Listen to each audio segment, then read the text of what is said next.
meditation of all our hearts be acceptable in your sight, O Lord, our strength and our Redeemer. Amen.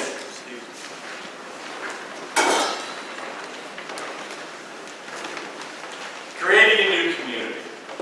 Creating a community of love.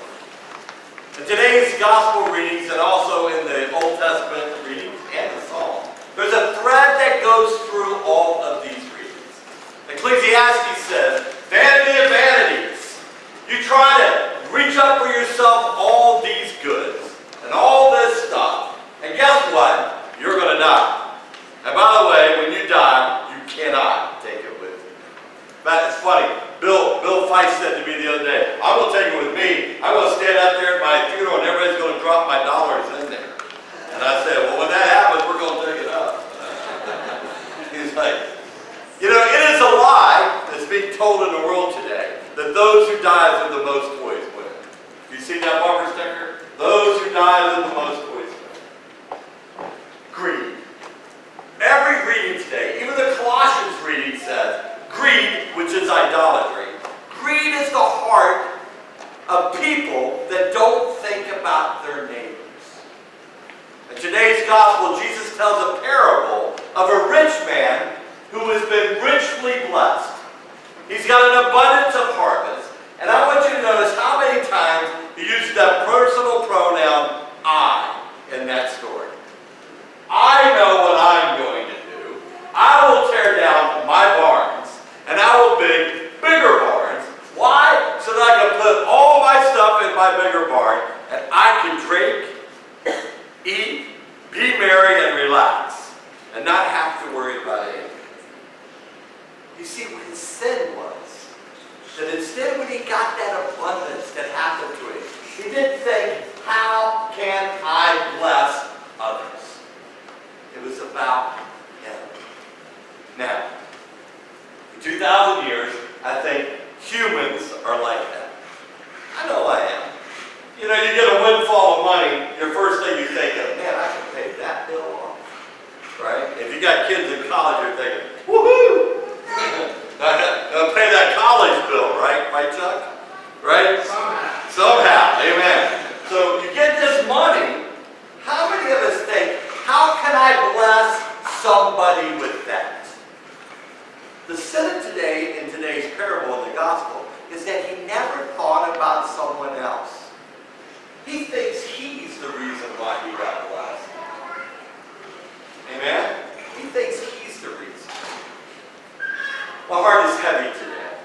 Its heart is heavy because I'm standing before the people of God, having to preach a sermon, again, with a mass murder that's happened, where 20-something people have been killed. And I'm telling you right now that the problem with it is greed. It's all about me.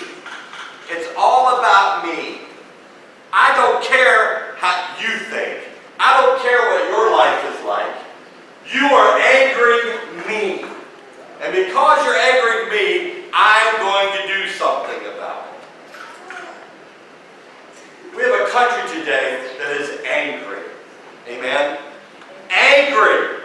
You look at the polls in the last election, it was almost 50-50. Would you agree? But one side now has decided that the other side, they hate the other side. I don't care which side you're on. I really don't. If you're a Democrat or a Republican, you're both wrong. Because you don't love. You don't love.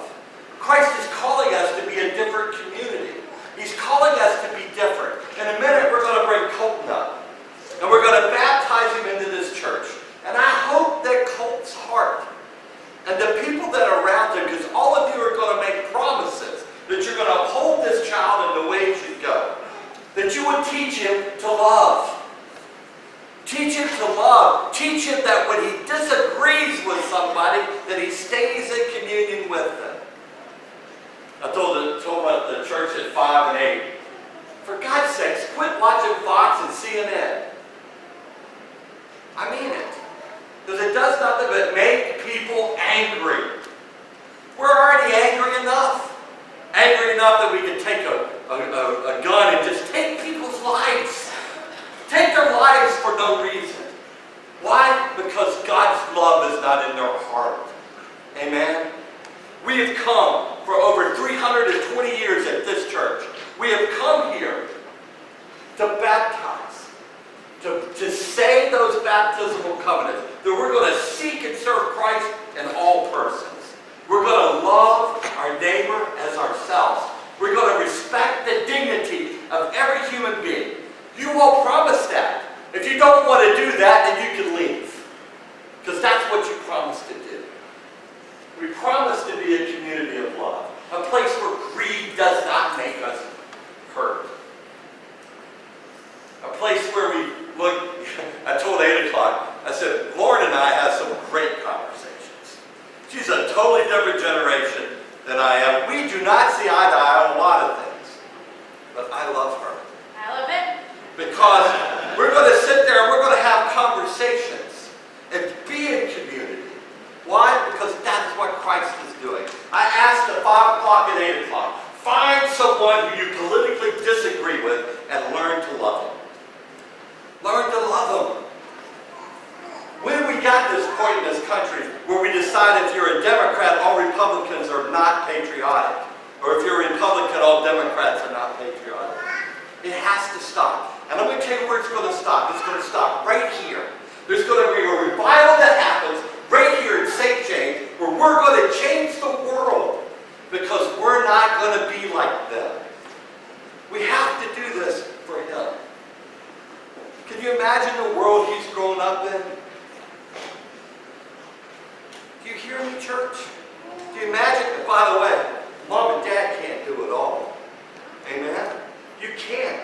All these people here are going to make a promise. Make them fulfill it.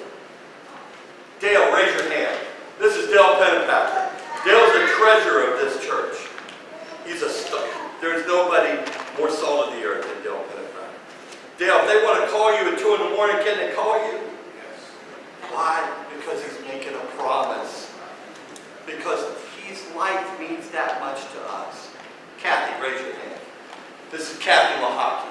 Kathy, if they need your help, can they call you? Of course. Why? Because we're a community that loves.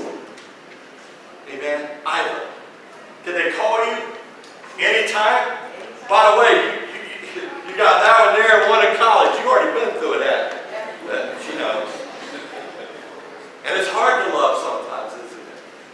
It's hard to love. My heart is broken. I'm tired of standing up here saying we need to change. Right? Let's commit ourselves to change. Let's commit ourselves to a way of love. That's what Christ is calling us. Did you hear that greed is idolatry? It's not about us. It's about sharing our lives. I can't wait that when they write the history of St. James, they're going to say in the 21st century, in the beginning of the 21st century, a group of people built a 2,800 square foot building across the street to feed the hungry, to clothe the naked, to show people that they care, that people actually care in this world, instead of blaming victims for who they're at. Golden, I promise to love you. I promise to do those things that I'm going to promise in those baptismal covenants. Because that's the only way. That's the only way this world is going to change. Amen? You can't vote enough people in or out of office to fix it. You have to change the hearts. Amen? Greed. All about me. God is calling us to be different kinds of people. I love St. James. I love all of you because I know your hearts. I'm asking you to be more vocal. I'm asking you to go find someone who you vehemently disagree with and learn to love them. Learn to love them. Invite them to church. Invite them to dinner. Tell them, I don't care what your politics are, your race, your religion. I don't care, because God has called us to love. Amen? We have to do it, if not for each other. We have to do it for Him.